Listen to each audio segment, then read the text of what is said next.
Hello guys! Welcome, I'm Carolina, and today I would like to recommend to you 3 classics that you should definitely read as a teenager. First of all, I wanted to do this video because I think many adults like teachers, parents think that these books are not meant to be read as a teenager, or at least it's not the first thing. It is not the first thing you think about to recommend to a teenager.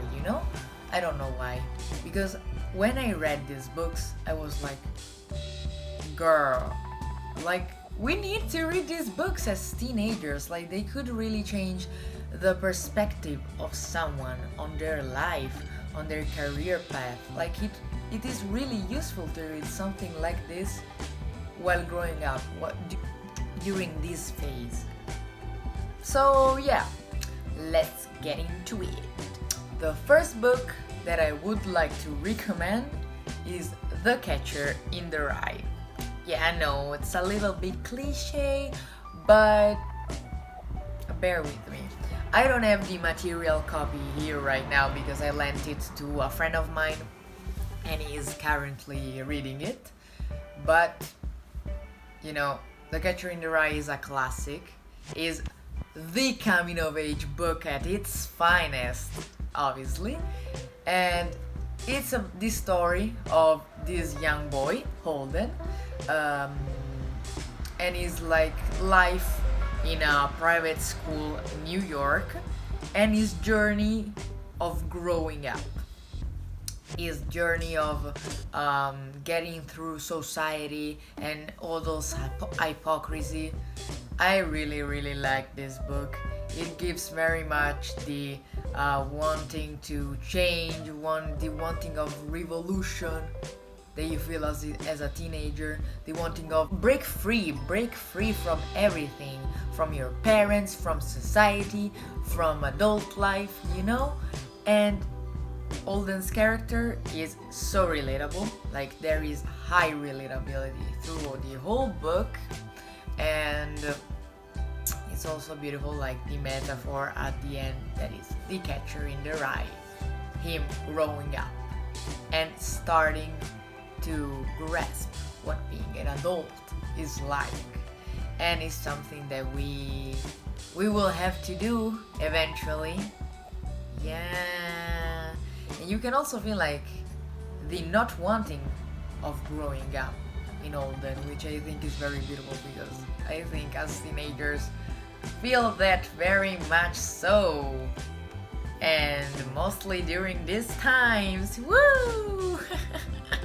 Yes, but I would like to recommend it to you, and I think you should definitely read it. The second book that I'm gonna recommend is The Alchemist by Paulo Coelho. This is not really a classic. I don't think it's considered a classic, but I think it will be, or maybe it is, I don't know, but it's a very famous book.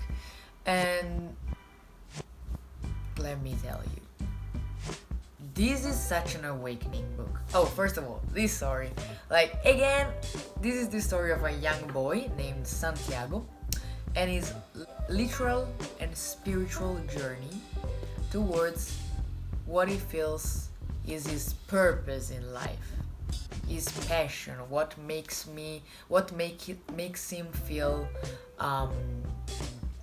that he's doing exactly what he needs to do, exactly what he was meant to do on this earth. And it's so beautiful.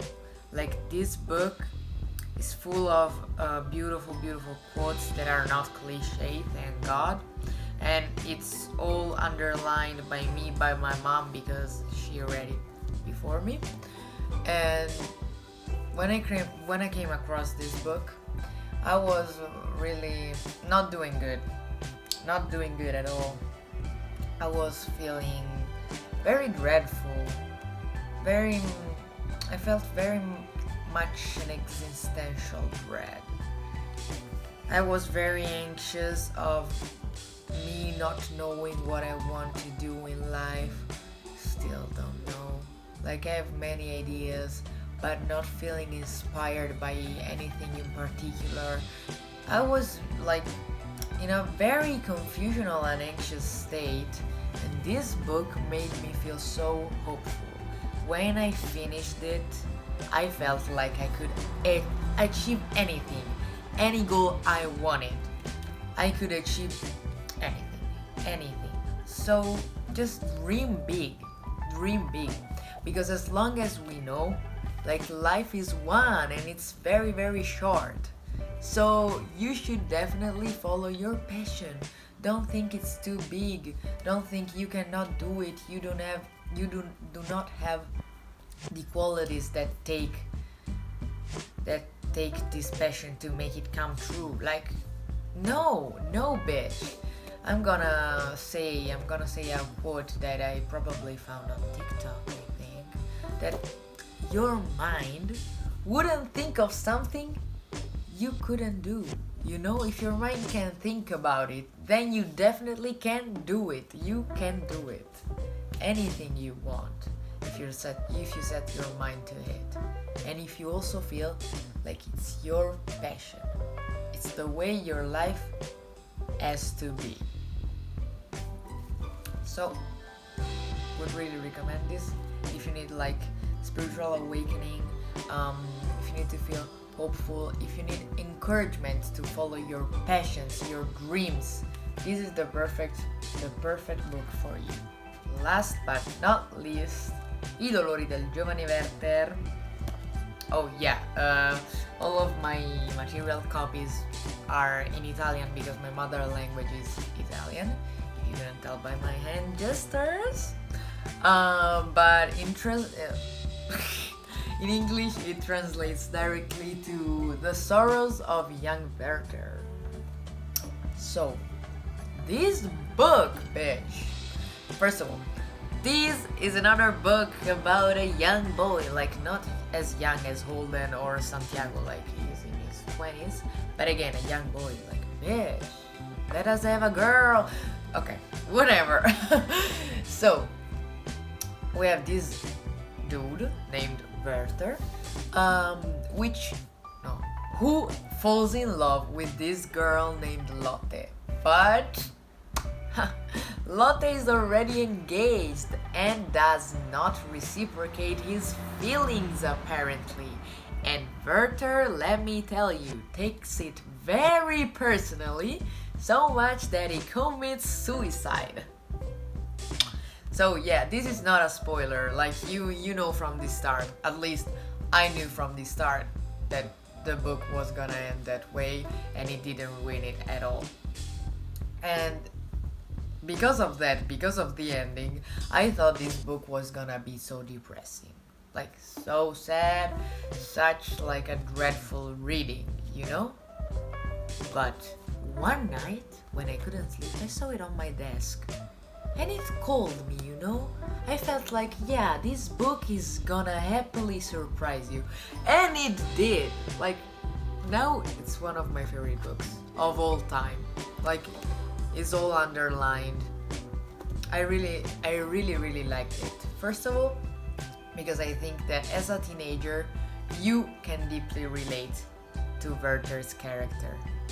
Because in the first pages we have him so full of joy of life, is going on a new journey in a new place, starting to know things, like explore, feeling the joy, the excitement of finding new things, new people, of expressing himself in a beautiful place with beautiful people. And also, it's beautiful how he represents his falling in love with Lotte, his utter beautiful infatuation with her, which I think is infatuation towards her, is very much teenage-like. So I think you can deeply relate to that, but it's not like a childish infatuation. Like, he describes it in a beautiful way.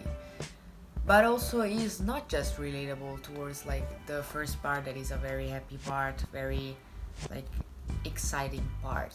You relate to him even when he starts to be sad, starts to feel anxious, depressed, because his feelings are not reciprocated. Like, is one person in life that he really loves does not reciprocate what he feels. And I think everybody can relate to that, but first of all, like teenagers can. Like, I think everybody has went through that.